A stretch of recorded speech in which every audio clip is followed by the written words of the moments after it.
Hello, we are calling all unicorns. Welcome to our final show of 2021. I'm so excited to be here with you.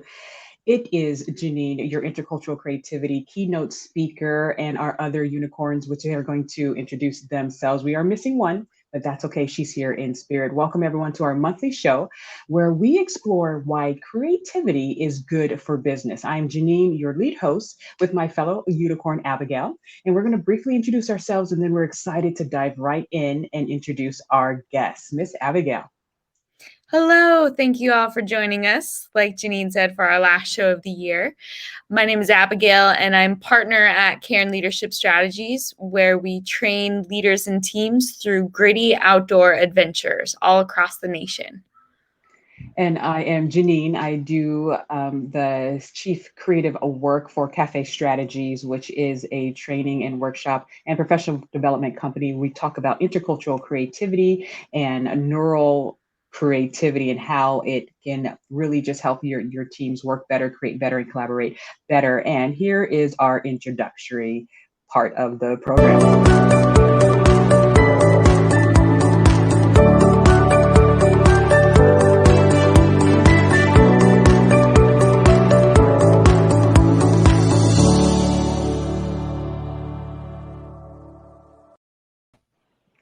All right. Well, like on my podcast and definitely for the show, we only bring you the top brightest of minds.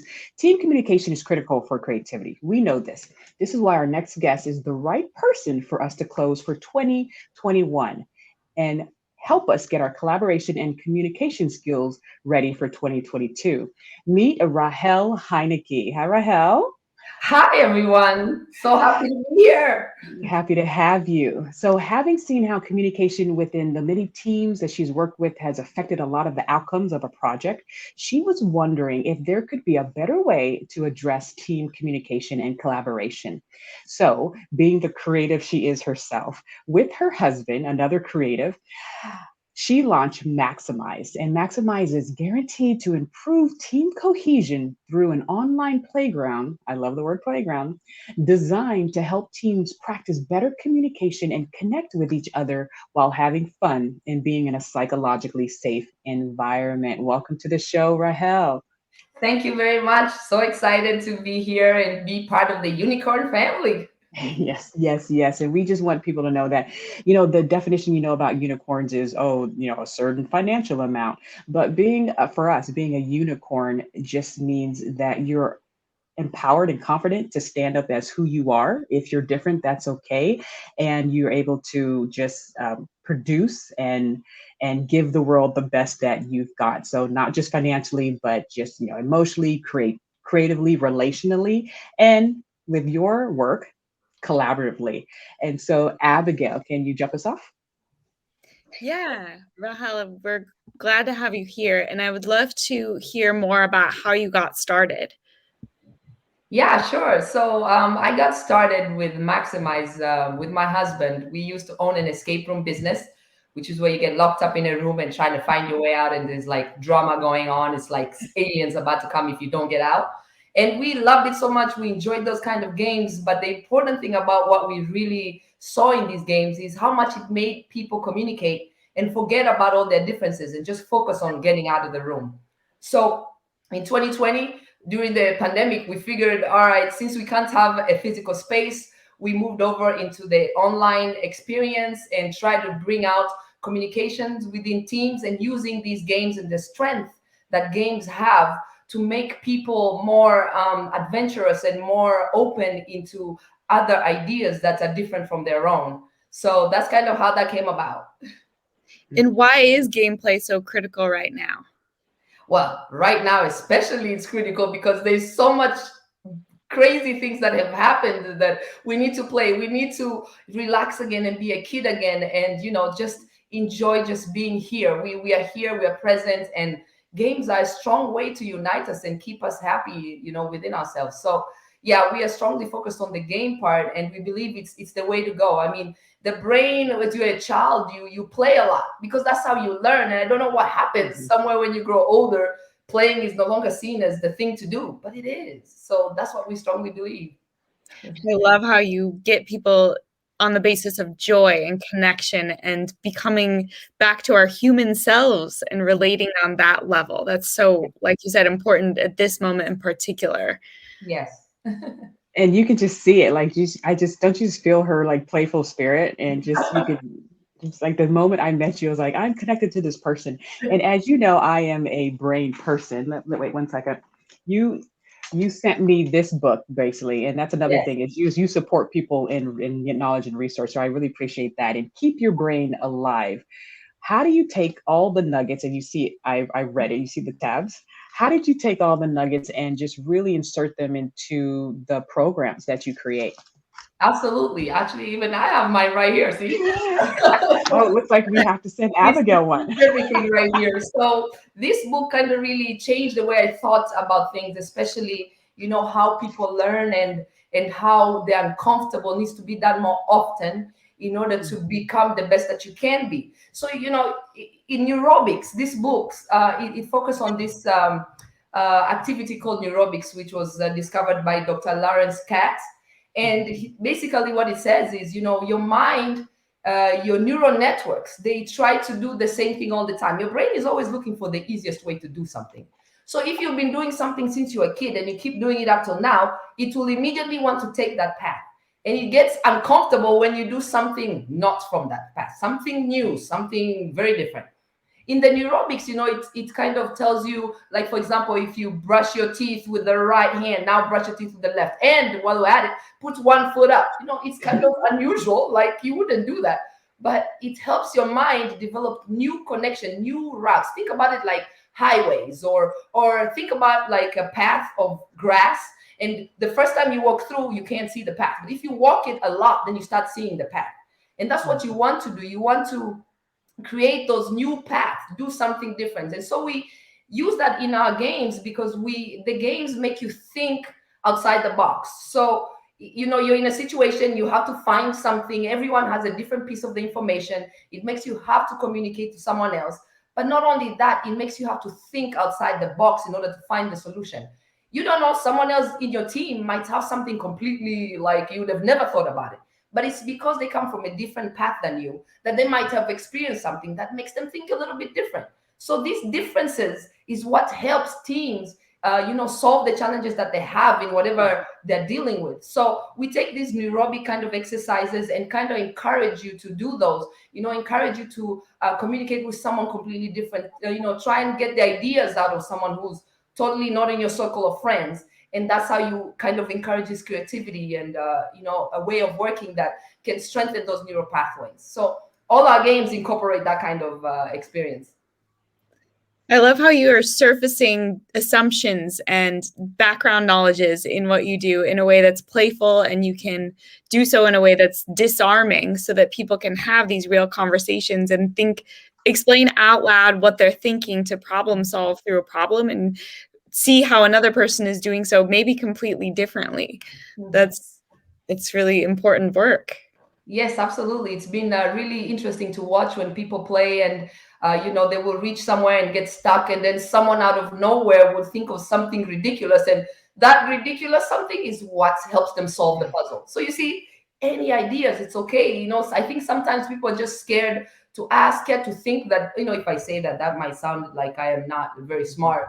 But it's okay to share those ideas and see that difference is something that makes you stronger. So on my podcast, I had Dr. Allison Hoistmeister, who's like a PhD in curiosity. Like, who gets their PhD in curiosity? That's She cool. did. And as you know, curiosity is a huge motivator in how you run your programs. How do you increase the curiosity of people who are engaged in what you're trying to create? Yeah, I think, well, the first thing that comes to mind is, for example, one of our games is like an alien, okay, alien spaceship, and you have to find your way through. Now, number one, I don't know what an alien is. I've never been in one, so it's really a complete guess. So while you're trying to solve this, you have to be curious to kind of go into such a space and then, think, what would an alien think like? Like, how would they solve this? It looks like gibberish, So, it really invoke look at it differently, think of it differently. Maybe it's a different language, So we really like those moments that make you think quite creatively, and we kind of stretch those, we try to stretch those ideas. That's kind I of love it. I love it. It reminds me of Adam Grant's Think Again work. I was reading on that. And in my context, that comes into play in avalanche training and being prepared to gauge whether a system is safe and how to take risks and that sort of thing. But how do you become curious? Like it's a really interesting skill set to say, how can I come at this thinking that I don't know? Right. And I think the other thing that kind of pulls the curiosity part is, so you're on a time clock. Every time you play these games, you have a clock that's running. So as you watch the clock dwindle, you're like, all right, I have to push the box because we will not get out of here. We will not win this game. Sometimes that pressure makes people push further with that creativity, think it's okay because they probably have the idea in the back of their head, but they don't want to use it because it's an unusual idea. The unusual, though, is what you want to pull out. So I feel like sometimes adding a bit of a stress factor, whether it's time or some kind of pressure, makes people push through that. It's like you're making my book come alive. Everything that you're saying, and this is why I love working with both of you and see such a 2022 of okay, how do I incorporate this into what I do with the companies that I work with? Because companies need to know that you can teach these critical leadership skills outdoors with everything that Abigail and her company is doing. You can teach these critical life skills on the gameplay field. What does that look like, and how do we switch this up? And so going into leadership, and I'd like for both of you guys maybe to touch on this one. Leadership, that term is changing. That definition is changing from what it was 2 years ago to what it is now. How do you, on both of your fields, because the outdoors and within your areas, how do you really pump up what that word means? For everyone has that leadership potential in them. How do you really start to cultivate that, especially with people who may have some old ideas of what leadership is, maybe some egotistical versions of leadership or fear of being a leader? And Abigail, we'll start with you, and we'll. Yeah, I heard a definition of leadership called just simply trust. So he was rowing across the Atlantic, a professional athlete on the Rich Roll podcast. And I love that simple definition, and it's trust. It's something you can't feel. And leadership is that culture that you're creating to move in a common direction. And I just got off the phone with a leader earlier today who's telling me about, he created a leadership committee and he let them fail really in terms of coming up with benefits, coming up with ways for their remote team to feel connected and a part of their culture. And when he empowered them, he had to trust himself enough to let them fail and trust the systems. And that was now he has to plug way less holes, is how he put it, they are taking on the work. And so I think building that culture of trust is key for what it means to be a leader these days. And trust, before you jump in, and trust is directly connected to oxytocin. I'm writing about that right now. And so how do you use your platform to build the oxytocin chemical within the brain? And so, Rahel, what do you do in that respect? So it's interesting. I think many of us, including myself, used to think leadership means a leader, someone who sits in front of you and you follow. But my new understanding of leadership, a real leader to me is one who's with me in the same line, and we push each other. So I'm not following someone ahead of me. We are walking together and helping each other move together. So in what we do, we try to kind of use that same thing. Like when I'm trying to lead people into this, I am learning at the same time. I'm continuously learning, but we can move through this together. And so I try to hold hands with everyone, and let's all move together as we learn together. So that's what leadership is to me. And a huge pitfall of this movement forward is something that Abigail just touched on, that afraid to fail. A lot of times we feel like we need to know it all.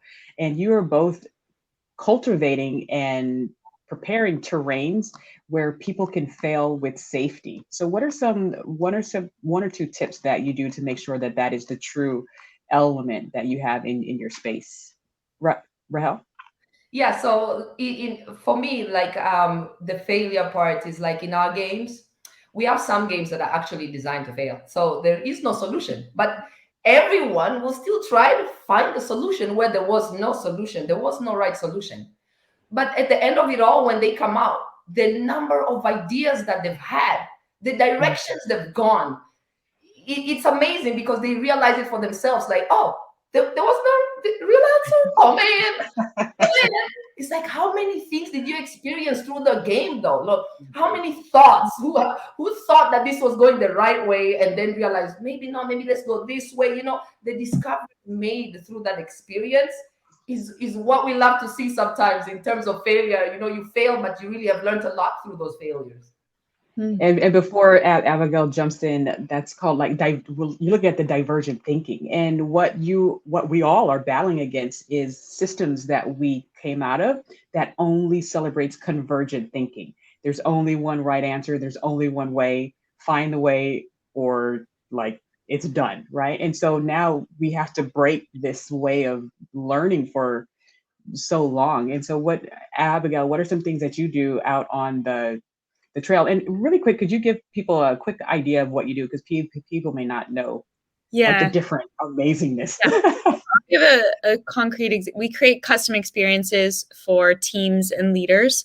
We have an open enrollment program, but we also work with teams. So we took out Instacart and one of their community operations teams this fall and had them do an 8 to 10 hour hike right outside of DC. And we set up the expectation that our goal is not to get to the top. Our goal is the learning as we go, as Rahel was saying. It's really about the journey. And we could sit here and have the best conversations, and that is our vision of success. So we do a lot of managing expectations up front and setting that community agreement. They actually write on a canvas and all sign and co-create the things of how they want to collectively show up. And we carry that with us to remind us when things get hard. And we come back to, what is our goal here? Why are we here? We're here to connect. We're not here to climb this mountain. And it's so easy to forget. And it's such a great analogy because it's like, well, there is this mountain we could climb. But we actually aren't here to do that, really, at the end of the day. And if we do, then great. But if not, maybe even better, because the learnings when we don't reach the peak, they get all sorts of anxiety about that. And then we get to say, oh, what is all of that? Because that's way more interesting than just the check the box, do the thing. It's the other stuff that's way more meaty. So a good bit from Priya Parker. She wrote The Art of Gathering in terms of sort of how to build community and manage expectations is connect, protect, and equalize.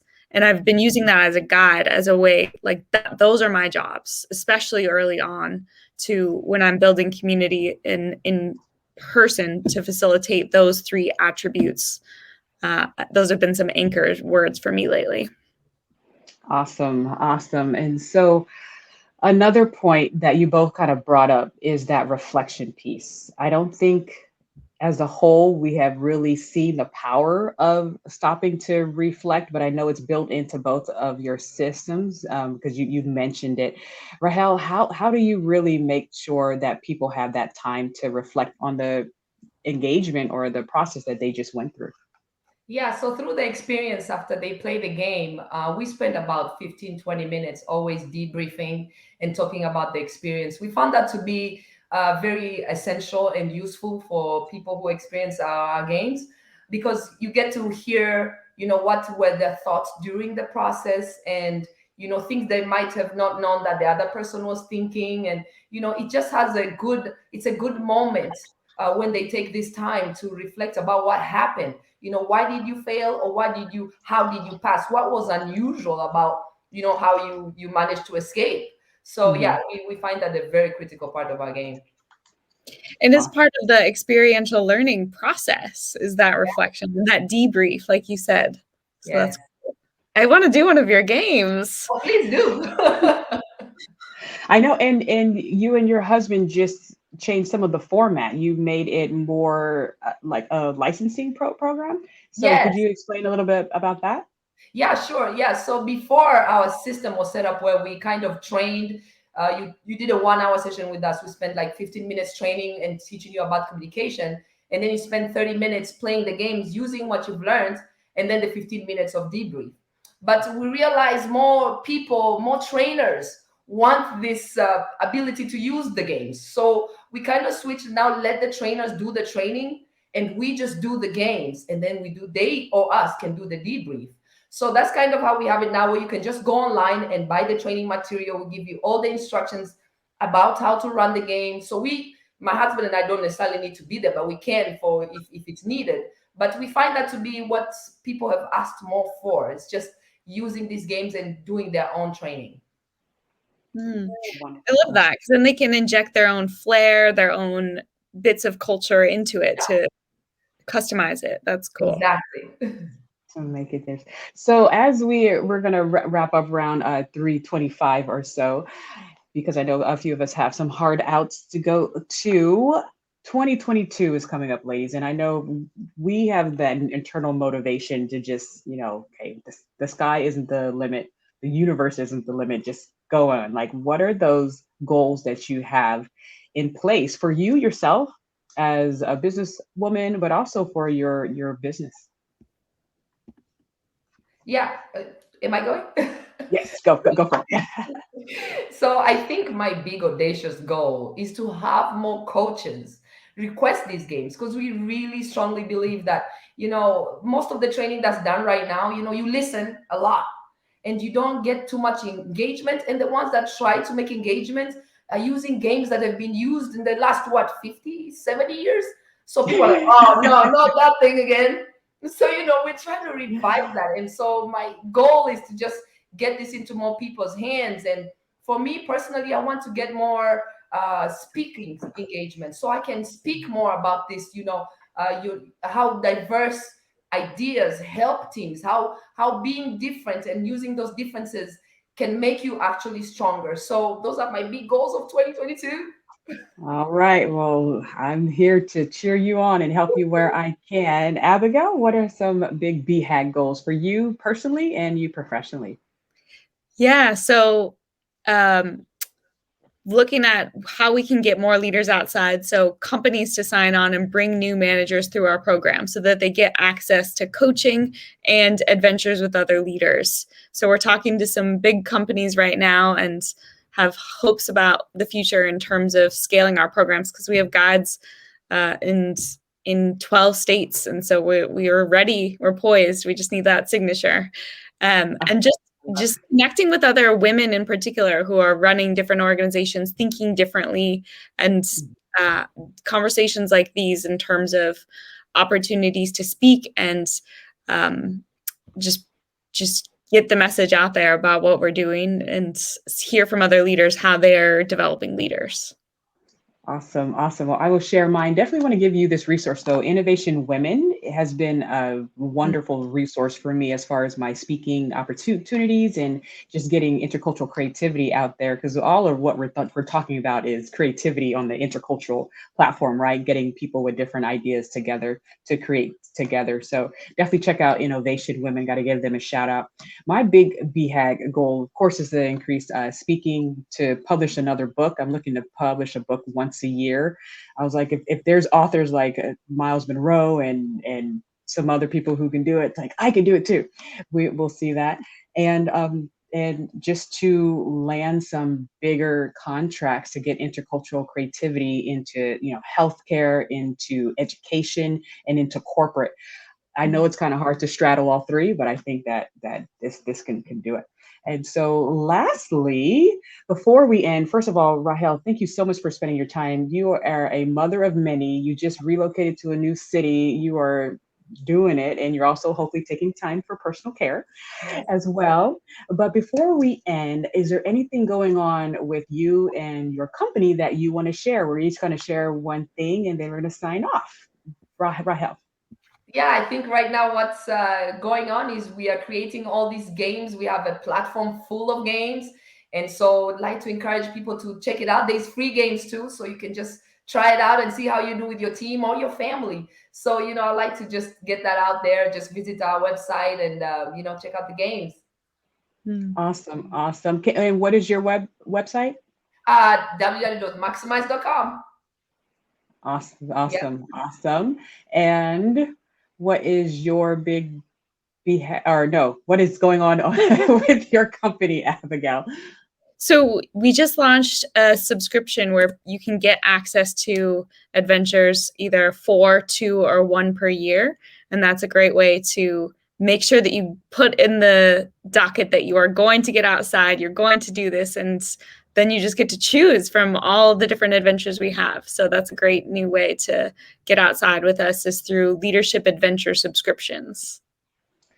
Awesome, awesome. We have a lot of comments coming in. Carol said games are such a great way to get employees and leaders out of their comfort zone, right? Switch perspective and reframing. You both are great at reframing just old ways of thinking about things and open to connecting on a different level. So thank you so much for all of your comments. Thanks for watching the show. For mine, the intercultural 7 gems of intercultural creativity just came out, so you can check that out at cafestrategies.com. And my son and I just published a book together called I Am Creative, and he is 3. He published his first book at 3, and we are just trying to get the world to be more creative, to think differently, what we're all trying to do. And I'm also trying to make sure parents understand how not to accidentally kill the creativity and curiosity of their kids, but to help it flourish. So wonderful. Thank you so much for joining us. And we just look forward to seeing you here at the end of every month on Calling All Unicorns.